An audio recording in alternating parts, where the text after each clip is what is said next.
Appearance में इजाफा हो, इस तरह के जो सर्विसेज हैं वो लेती हैं। और हेयर स्ट्रेटनिंग में कई तरह के केमिकल्स का इस्तेमाल होता है और यही केमिकल बताया जा रहा है कि खतरनाक हो सकते हैं। अब आमतौर पर ब्यूटी पार्लर्स में हेयर स्ट्रेटनिंग जो होती है वो दो तरह की होती है, एक स्थायी होती है, एक अस्थायी, यानी कि एक टेम्परेरी होती है जिसमें आपके बाल कुछ देर तक स्ट्रेट रहेंगे और फिर उसके बाद नॉर्मल आपके बाल हो जाएंगे। और एक होती है परमानेंट हेयर स्ट्रेटनिंग जो कि लंबे समय तक आपके बालों को सीधा रखती है। बात यह है कि दोनों में केमिकल का इस्तेमाल होता है, लेकिन सावधान आपको किस में रहना है यह थोड़ा समझने की आवश्यकता है। इस पूरी रिपोर्ट के आलोक में हम जाने माने cancer surgeon doctor Anshuman Kumar से बातचीत कर रहे हैं। डॉक्टर अंशुमान, किन आधार पर यह कहा जा रहा है कि परमानेंट हेयर स्ट्रेटनिंग का जो पूरा कॉन्सेप्ट है वो कैंसर से जुड़ा हुआ है, उसमें कैंसर का खतरा है? जी बिल्कुल, देखिए एक स्टडी पब्लिश हुई जिसका नाम है सिस्टर स्टडी। अमेरिका में नेशनल इंस्टीट्यूट ऑफ हेल्थ ये स्टडी कर रही थी।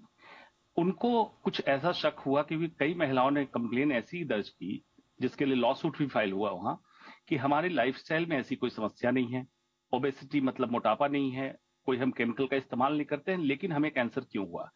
तो national institute of health study कर रहा था ब्रेस्ट कैंसर के रिस्क को समझने के लिए कि हेयर स्ट्रेटनर में जो केमिकल है इससे ब्रेस्ट कैंसर का कोई रिस्क है क्या।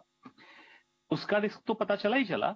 बहुत चौंकाने वाला विषय साइंटिस्ट के लिए आया कि जो महिलाएं हेयर स्ट्रेटनर का इस्तेमाल कर रही थी उनमें एंडोमेट्रियल कैंसर मतलब बच्चेदानी के अंदर का, सर्वाइकल कैंसर से कंफ्यूज न करें, बच्चेदानी के मुंह के कैंसर कहते हैं, एंडोमेट्रियल कैंसर का रिस्क लगभग 2 गुना बढ़ा मिला।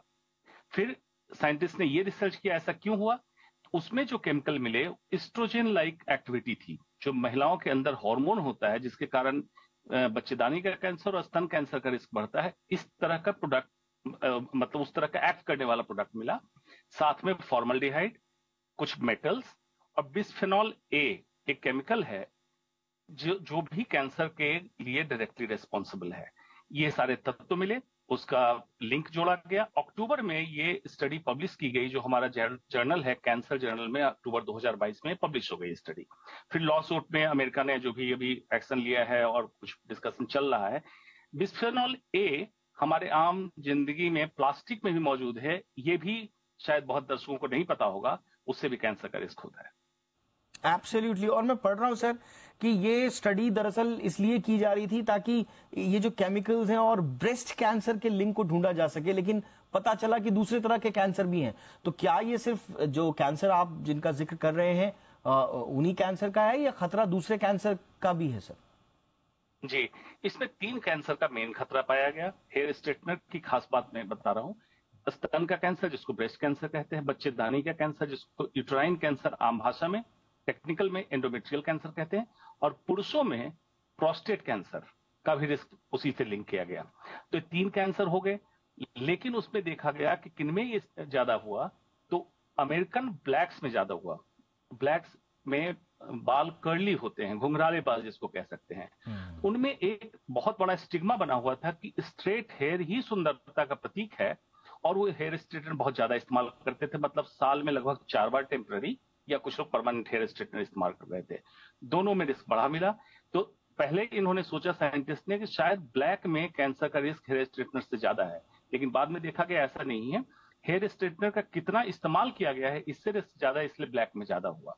तो ये हमारे हिंदुस्तान में भी लोगों को समझना चाहिए कि naturally born is the best beauty. आप उस पर स्टिक कीजिए, अपने लाइफ को, अपने सेहत के साथ खिलवाड़ मत कीजिए इन केमिकल के साथ। अब हालांकि ये अगर ब्यूटी पार्लर से जुड़े हुए जो व्यवसाय हैं उनसे जुड़े हुए लोग ज्यादा बताएंगे, लेकिन अगर आप थोड़ा सा इसको और इस पर रोशनी डाल पाएं कि क्या कोई सेफ स्ट्रेट हेयर स्ट्रेटनिंग जैसी सेफ हेयर स्ट्रेटनिंग जैसा कोई चीज है या हमेशा सतर्क रहें? देखिए दीपक जी, बिल्कुल आपने सही कहा, ये तो ब्यूटी पार्लर वाले बताएंगे क्योंकि ये एक व्यवसाय और व्यापार से जुड़ा हुआ मामला है।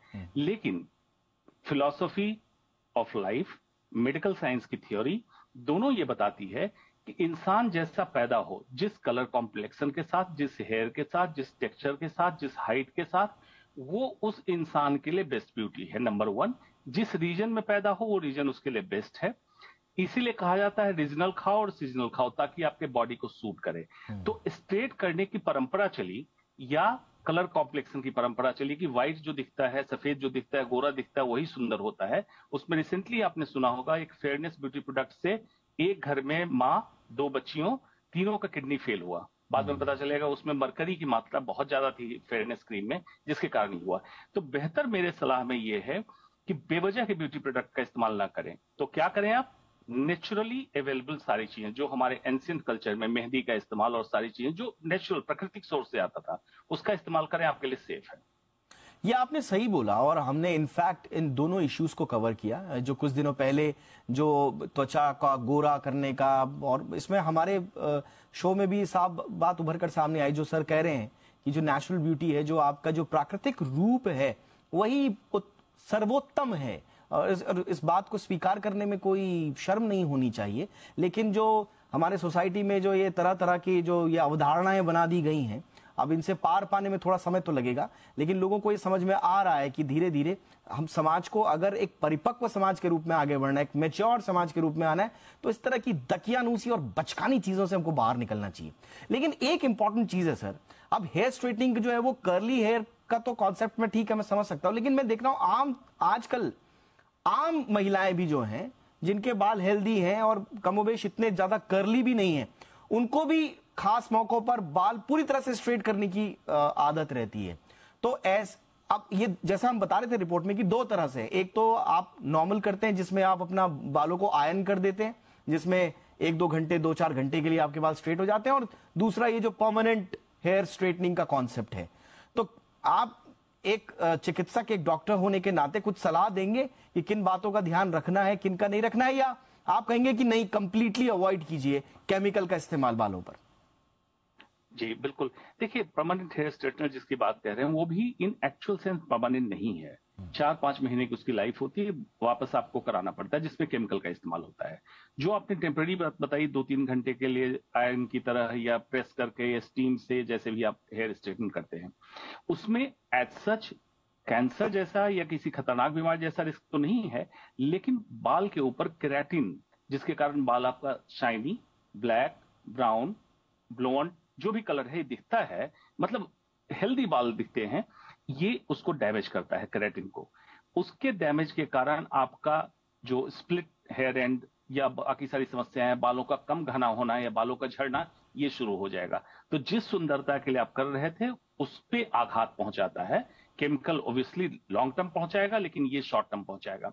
तो बेहतर ये है कि आप नेचुरल ब्यूटी को एक्सेप्टेंस करें। दूसरा, एक मुहावरा हिंदुस्तान में बहुत चलता है, आप रूप भोजन पर रूप श्रृंगार। इसका लोगों ने ये मतलब समझ लिया कि पर रूप श्रृंगार मतलब दूसरे के हिसाब से श्रृंगार करो।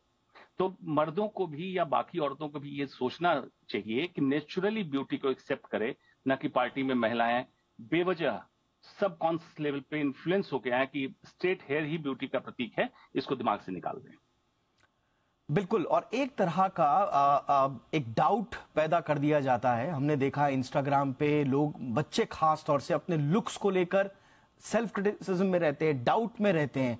और वो क्यों रहते हैं? क्योंकि देख रहे हैं कि इंस्टाग्राम में ब्यूटी को लेकर किस तरह का एक आबो हवा बनाई जा रही है, और ये पूरी दुनिया में इसका लगातार आलोचना भी हो रही है। इनफैक्ट जो इंस्टाग्राम, फेसबुक, दूसरी जो इस तरह की कंपनियां हैं, उनमें लगातार उनकी इंटरनल रिसर्चेस में ये बात सामने आई है कि आप बच्चों में आप किस तरह की मनोवृत्ति को जन्म देने की कोशिश कर रहे हैं। तो ये इन सब से तो हमें बचना ही है। लेकिन बालों की सेहत, डॉक्टर अंशुमान, ये अब हमारे जीवन का एक इंटीग्रल हिस्सा बन गया है। हमारी स्किन की सेहत हमारे जीवन का एक इंटीग्रल हिस्सा बन गया है। हर किसी को अपनी त्वचा को सुरक्षित और सेहतमंद बनाए रखने के लिए तरह तरह के प्रोडक्ट का इस्तेमाल करने की सलाह दी जाती है। उसी तरह से बाल भी हैं कि अगर आपने वक्त रहते बालों के लिए केयर की होती, उनकी सही तरीके से नॉरिशमेंट किया होता, तो फिर आपको बाल झड़ने, टूटने या कमजोर बालों जैसी शिकायतें नहीं आती।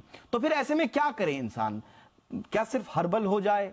जो केमिकल युक्त प्रोडक्ट्स हैं उनका क्या क्या किया जाए? क्योंकि लोग बहुत कंफ्यूज हो जाते हैं इस तरह की रिपोर्ट्स के बाद। दीपक जी, बिल्कुल एक कंफ्यूजन में दूर किए देता हूं। सबसे पहले तो समझ लें जो आपका एरिया ऑफ कंसर्न है, जिसमें स्कैल्प मतलब जहां बाल आपके हैं सर के ऊपर, होंठ, लिप्स जिसपे लिपस्टिक, लिप बाम इस तरह की औरतें इस्तेमाल करती है, एंड प्राइवेट पार्ट्स, 3 जगह की स्किन हमारी सबसे ज्यादा वैस्कुलर होती है, और किसी भी केमिकल का इस्तेमाल आप आम त्वचा पे करते हैं या इन त्वचा पे करते हैं, इन त्वचा से आपके शरीर के अंदर एब्जॉर्प्शन ज्यादा होता है। पहला इंफॉर्मेशन। दूसरी बात कि जो भी केमिकल या जो भी प्रोडक्ट आप लगाते हैं बाहर से चमकाने के लिए या पेंट करने के लिए लगाते हैं, उसका पोषण से कोई लेना देना नहीं। पोषण कहां से मिलता है? अंदर से। जो ब्लड सर्कुलेशन मिल रहा है उसमें क्या पोषक तत्व आप ले रहे हैं, उनके लिए सुझाव है गुड हाइड्रेशन, पानी की कमी ना हो। हर मनुष्य प्रतिदिन 3 से 4 लीटर पानी पिए। एंटीऑक्सीडेंट की कमी ना हो, मिनरल्स की कमी ना हो, विटामिन की कमी ना हो, और ये नेचुरल सोर्स से आप अगर लेते हैं, ये सारी चीजें, स्किन में झुर्रियां नहीं आना, अगर योगासन करते हैं, प्राणायाम करते हैं, प्रॉपर ऑक्सीजन सप्लाई फेस के एरिया में होगा, फेस की स्किन ग्लो करेगी। अगर शीर्षासन जैसे योगासन करते हैं, हेयर स्कैल्प एरिया का ब्लड सर्कुलेशन बढ़ेगा, ये होगा। तो नेचुरल तरीके से आप अपनी सुंदरता को कॉस्मेटिक से ज्यादा उभार सकते हैं। कॉस्मेटिक सिर्फ ऊपर का पेंट है, उसका पोषण से कोई लेना देना नहीं। पोषण आपके शरीर के अंदर से जाता है।